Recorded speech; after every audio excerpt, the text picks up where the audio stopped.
I'm recording my homily for the 5th Sunday of Easter, and it's also Mother's Day. And so I just want to reflect a little bit on that and tie something that is truly from God, the love of our mothers, and perhaps one of the forms in which God's love comes to us in a very pure way, and to be able to use that to see how perhaps we have a path here when we look at our world and we see our world in some ways becoming darker and darker, and there's more and more struggles with just, I think, our ability to find true peace in our lives. And so I want to kind of open that up a little bit today. This last weekend at the parishes, it was announced that Father Martin, myself, and Father Francisco, all three of us are being transferred come July 1st. And that's not a common thing to have all the priests assigned to a community to be transferred all at once. And I've had a couple people ask me why they may do something like that. And I think it has to do more with just the circumstances in the diocese and the needs of the diocese. And so the bishop with the priest placement board is looking at the needs of the different parishes and the needs for pastors in our diocese, and then making adjustments based on that. It's not random. It's not like they're just rolling the dice or anything like that, but it really is based on the needs that they perceive. One of the things I think it's good for us to keep in mind, especially if we're a little upset by moves of priests or what have you, that we not only have a shortage of priests in our diocese, that we do have, and we've had it for a long time, and we're going to have it for a little while longer, but we have a shortage of pastors. And pastors are priests who have the ability to lead the community. They have the ability to take on the responsibility of being the shepherd for the entire community. And not all priests have that ability.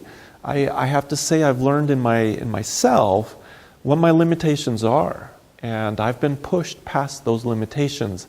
And so to step back and to say, okay, I know what I can handle, but I also know what I can't handle.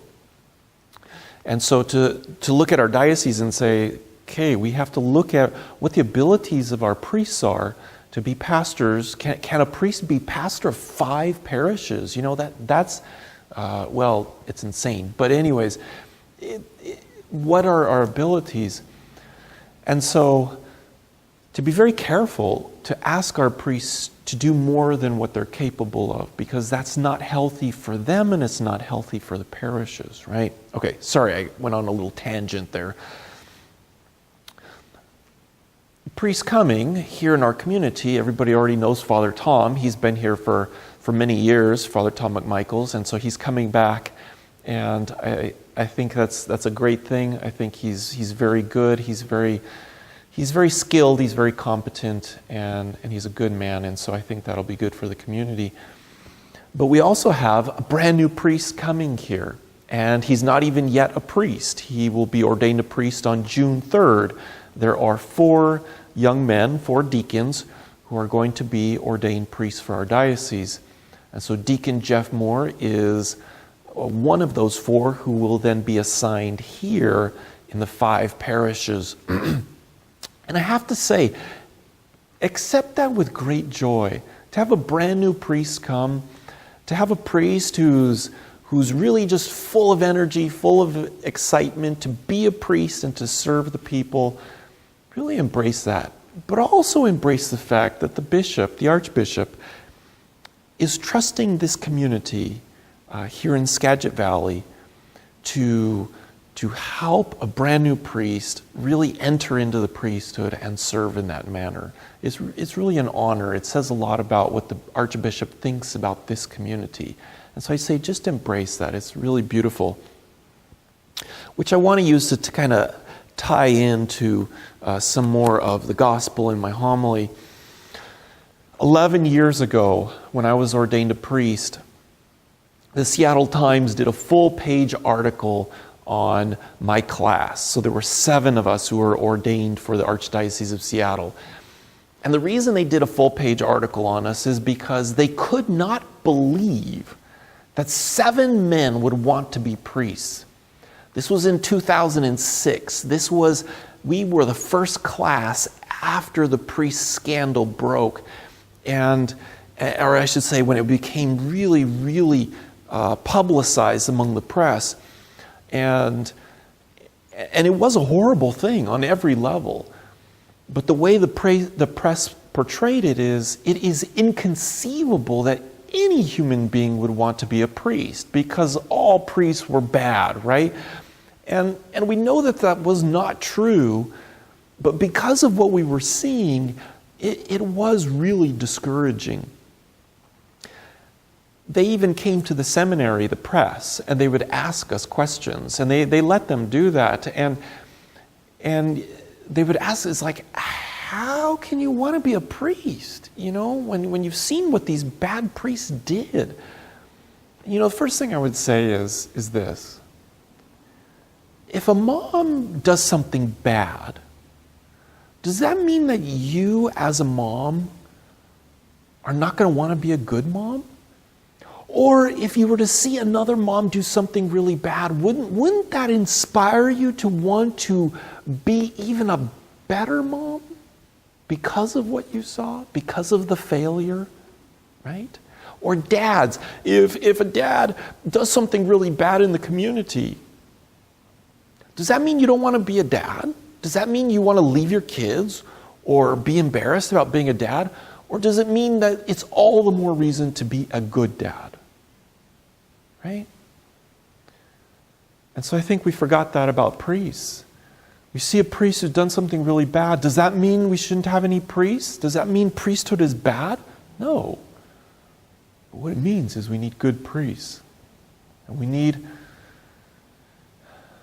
to be even that much better of a priest or holier of a priest. When they would come, though, the question that they would often ask is, why? Why are you becoming a priest? Why would you even think about it? And the answer really comes back to this. It's very simple. Because Jesus desires it. Because Jesus wants me to be a priest. Because that's my vocation. And as Deacon Jeff Moore and the other deacons are getting ready, that's what God has been doing in their heart. And they want to obey that impulse of love to follow God, to stay on the way that God has laid out for them. And that is true for moms, and it is true for dads, and it is true for priests. It's beautiful in the gospel today. Jesus is trying to form the disciples because he is going to ascend into heaven, and he wants them to be ready. He wants them to fully embrace their role as shepherds. But he also wants them to remember that there is a path, that there is a way to stay on track, and it is him. And so when he says to them, I am the way, the truth, and the life. I am the way. I am the way. If we leave Jesus, we lose our way. I am the truth. If we embrace a falsehood, if we embrace a lie in our culture, we know the way back. Because it is Jesus Christ. He is the truth. And the life, right? Who is it who gives us life? Who is it who gives of himself, his body, his blood, everything?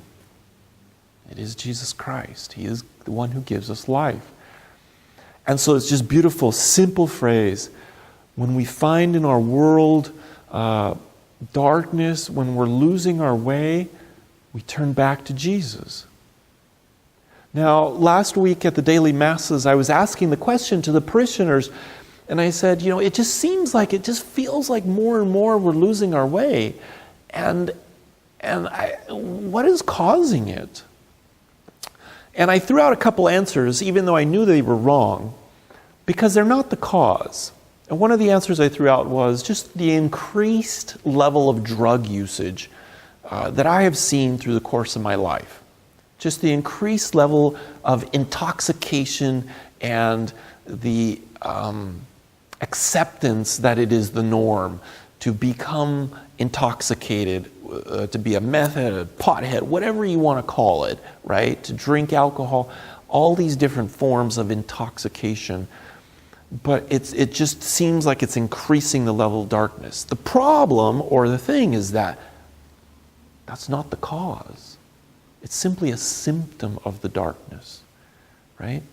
People who are at peace with life and happy with life, they don't use drugs. They don't get intoxicated. It's the people who already have something dark within them. There's already a loss. There's a wound already there. And so it's not the cause, but it is a symptom. And so I threw out another thought. What if it's the fact that we're just too busy, right? We're too busy for our spouses, we're too busy for our kids, we're too busy for our families, we're too busy to love. We're too busy for our elderly. We're too busy. But again, that's not the cause. It's more of a symptom. There's something deeper, right? There's something deeper. This last weekend we had first communions for the little kids, and I asked the kids a question. I said, "What would make your mom so happy? What would just make her the happiest person on the face of the earth?" And this one little girl, the first person to offer an answer, she raised her hand and she said, "This would make my mom so happy. Anytime she gets a break from having to take care of me and my brothers and sisters, she is happy." And I think that's true. As parents, you need a break, right? There's times we just need a break. That's healthy, it's normal. Don't feel guilty over that, right? But it was funny. The next little boy, he said, "My mom is happy once she's had her coffee."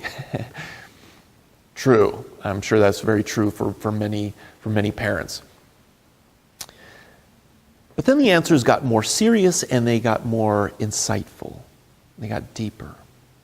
And basically the answers were, my mom is happiest when she sees everything she's trying to teach me bear fruit. When she sees me responding to her love. When she knows that everything she's trying to do is not in vain. That it is working. It is changing me. It's helping me to become a good person. And so that's when my mom is happy. And I thought that was really beautiful because what it captures the very nature of divine love. Divine love is never self-centered. It's never what's going to make me happy.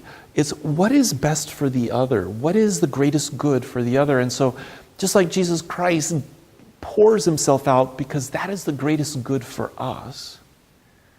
And so mothers are most at peace when they see that love bearing fruit in others. This is getting us closer to the answer, right? We say, what is the cause of the darkness in our world? It's helping us get closer. I asked the kids also a question. I said, what do you need to write a letter for Mother's Day to your moms? And the kids were very practical. The first boy said, well, we would need paper, right? That's good, we need paper. And then they said, well, crayons and pencils, things to write on the letter and to draw pictures or color pictures. But then again, the answers went deeper. And it was beautiful how the answers of the kids built on each answer and went deeper and deeper. And so one child said, well, I would need to know what to say to my mom. I'd have to think about what do I say to my mom? Or what picture do I color? And so it's that moment of saying, what is it? What do I need to communicate love, right? And then the answers of the other kids built on that and said, what is it? What is it that I need to say that would accurately communicate how I feel about my mom, about how I love her? And so what I need is to be able to communicate love. What does a mom need to be a great mom? The need to communicate love. That's what a mom needs. That's what it comes down to. The need to communicate love. Where do we find that love? Well, we find it on the way, right? The way, the truth, and the life. You see, in our world, we're often looking for answers for problems. And they're all necessary, but so many of them seem to address the symptoms and not the cause. Whether it's treatment centers or housing and shelter for homeless, or ways to relieve poverty, or correctional institutions, prisons, or all these things, the justice system, social services, all these things seem to be all just addressing the symptoms. But they don't seem to be getting at the heart of it. And what is the heart? We need the ability to communicate love. It costs nothing. I've been thinking about this during this week, and I didn't use this in my homily, but I've been thinking, when Jesus Christ was here, none of his ministry costed money, other than maybe, food for the disciples and maybe a place to stay here or there, but it didn't cost anything. He didn't start any programs. He didn't offer any services per se. What he did was he communicated love. And in his disciples, he taught them the need to communicate love. Sometimes it doesn't cost anything. Right? If we look at our great saints, whether we go all the way back to Mary and Joseph, you say, Mary was a great mom. That's where she found her holiness. She recognized within her vocation, and as the mother of our Savior, and as our mother, right, the need to communicate love. And Joseph, as a foster father of Jesus and as our model of fatherhood, especially for us as men when we struggle to really see our identity as to be good, holy men, what did he do? As a man, he communicated love as a father.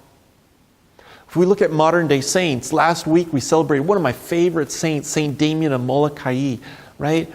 And when he went out to this island in Hawaii to care for the lepers, he couldn't cure leprosy. He couldn't take away their suffering. But he communicated love. And how did he do that? He established a parish and he went to work bringing Jesus Christ to these people who were suffering. And so he brought to them the way, the truth, and the life. And so when the people there had lost their way and they were giving into all kinds of bad, horrible things that they were doing, they were abusing kids, they were just constantly intoxicated. It was a horrible place. But he brought Jesus Christ. Even though he couldn't heal their physical infirmity of leprosy, he healed their hearts.